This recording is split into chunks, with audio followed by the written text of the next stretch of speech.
You will see we've created spaces like this. If people just walk in, sheer intensity, simply tears start flowing. They don't know why. Simply the intensity of the place, simply tears start coming. You must every day, your cheeks should be washed with tears of love, joy and ecstasy. If this doesn't happen, you're not living yet.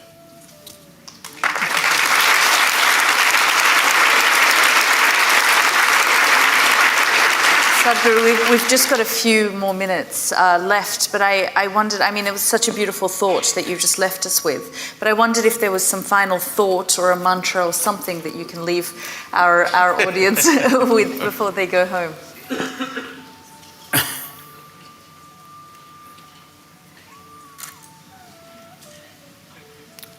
See, this is what I would like to change.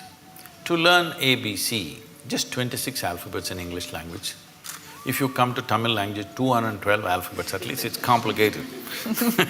Only 26 alphabets. Tell me, how many years did you spend just learning the alphabet and learning to use it? Your basic education till high school, this is all you're doing, learning to use the language and using the language so that you can understand whatever comes your way, this is all. At least 12 years.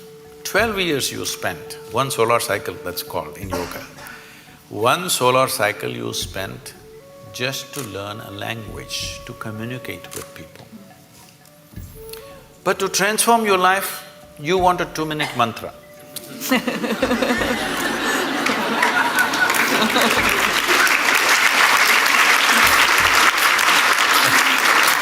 That is what she was trying to say, because certain people told you that if you just utter this so many syllables, everything will be transformed. I'm not saying it is not possible. It is possible because sound has that power to transform if you use the sound right. But what level of preparation are you is the question. If you throw such a small seed somewhere, it'll become a huge tree. But only if the soil is fertile, isn't it?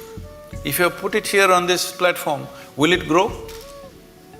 So, what have we done to ourselves? What is the level of preparedness we have? This is the issue. All of you, I could just initiate you into a powerful meditation process just like that in 2 minutes, if only certain level of preparedness was there. But to do this, a few minutes of initiation, normally in our basic program we spend 30 to 32 hours of preparation because everybody has invested in all kinds of identities. People keep asking me, Sadhguru, what is the secret? How did you become like this? I told them, this is all I did. Never identified myself with anything. The moment your intelligence gets identified with something, you must understand this, the nature of the intellect is such, suppose you identify that you are a woman.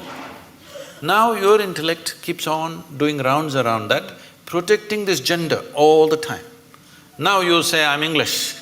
Now it will go only around that, protecting that. Now you say, I'm a particular religion. Now it'll go only around that. Whatever is your identity, your intellect will serve only that. The moment you identify yourself with something, you have subjugated your intelligence to just self-defense and protection and survival. The intellect could have been a penetrating force to reveal life to you. Instead, you're using it to fight life, other life, because it's a defense mechanism. The moment I have an identity, I have to defend it, isn't it? Just to be here, without any sense of who the hell I am, you actually don't know who the hell you are. Hello? Assumed stuff, isn't it? Only because you dip into your memory. So if suppose Mr. Alzheimer visits you, suddenly you don't know who the hell you are. Even now you don't know. This is an assumption based on the accumulated memory. So if you just learn this one thing before you go to bed tonight, everything that you're not, keep it aside and go to bed, okay? Say right now this clothing, is this you? No. So you understand this, not me. It's not that physically you have to keep it aside. I'm saying, you know this is not me. Is this me? This is not me. Is this body me? This is accumulated, this can't be me, isn't it? It is said, If you live here for about 75 years, you approximately eat, depending upon your diet of course, you approximately eat between 12 to 1400 tons of food. Are you carrying it right now? Hello? Those of you who are middle-aged, are you carrying at least 600 tons? Where is it? What you thought was my body is coming and going all the time, isn't it? It's not even the same body. It's coming and going all the time. So this is not me, if you keep it aside. All the impressions that you have gathered, you also gathered from outside. Keep that aside. Everything that's not you, just keep it aside and go to bed and see if you can just be little conscious till that last moment till you fall asleep. Most people don't know when they fall asleep. Most people. When I say most, I'm being generous with percentages, 99.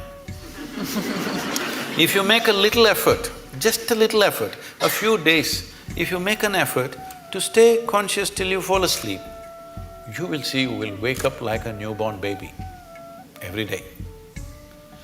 And it's important. Why I'm saying a newborn baby, where Yelda will have this experience in a wonderful way, you will see the baby. What do you think he's trying to do? He's drinking life. You become like that. Why? Because you're just living in the capsule of your memory. You think you already got it. If you got it, you must be dead, isn't it? So people are practicing death in installments. See, if you're really super alive, it's fantastic. If you're dead, it's good. But if I want to torture you, what will I do? I will not kill you. I will make you half alive. That's torture, isn't it? This is what is self-inflicted for most human beings right now. They're keeping themselves half alive and they're wondering why life is such a torture.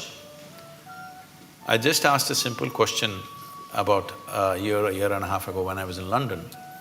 I was speaking to a very prominent group of people. I asked, how many people in London city can sit in the evening peacefully even without a glass of wine? They clearly said less than 1%. So to be healthful, you need a chemical. Today 70% of the people are on prescription medication of some sort. To be peaceful, you need chemicals. To be joyful, you need chemicals. To be ecstatic, of course you have ecstasy. I'm saying for everything if you need chemicals from outside, this is not a moral issue for me.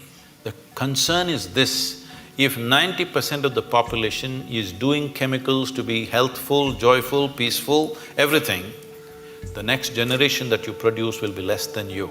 This is a crime against humanity. Next generation should be at least one step ahead of us. But if you produce a generation which is behind you, you're seeing this, you're beginning to see this everywhere. If you produce a generation which is less than you have committed a serious crime against humanity. This will happen in a big way if we don't go off chemicals, both prescribed and otherwise.